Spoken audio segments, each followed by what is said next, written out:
Hello, boys and girls. So today we are going to introduce our next unit, which is folktales. Now, we already started learning about myths and what a myth is, but I'm going to get into that in a moment. So, before I start with all of the different types of folktales, I want to define what a folktale is. So, a folktale is a story that has been passed down from generation to generation, and there are different types of folktales. So, for example, a fairy tale is a type of folk tale. A legend is a folk tale. Myths are folk tales. Fables are folk tales. And tall tales are folk tales.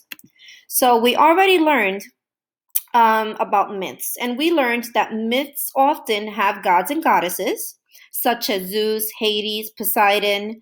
We also learned that myths are a type of folk tale that explains something about the world, how something occurred, such as frightening or mysterious natural forces. Some examples of myths that we reviewed in class were the King Midas.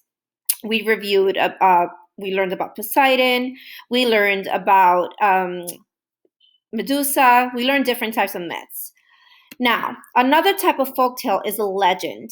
A legend is a folktale that originated with some type of historical person or event. So it's connected to a real person or a real event that happened many, many years ago.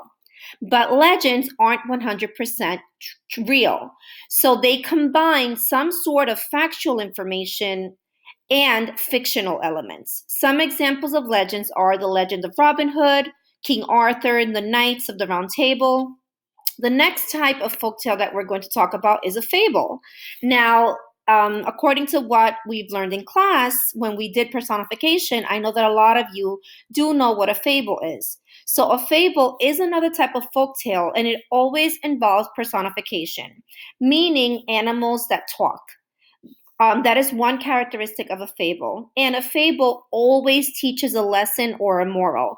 And the beauty of fables is that when you read a fable, the moral is always written down for you. The moral or the lesson is the theme of the fable. Some examples of fables are Aesop's fables, The Tortoise and the Hare, The Boy Who Cried Wolf. And in addition, we are also going to talk about fairy tales. So fairy tales are another type of folk tale, but fairy tales are known because they take place in a magical land. There's always a king, a queen, a princess. They're ruled by royalty, and the characters are either good or evil. Some examples of fairy tales are Cinderella, Snow White, Beauty and the Beast. Most Disney cartoon movies they are fairy tales.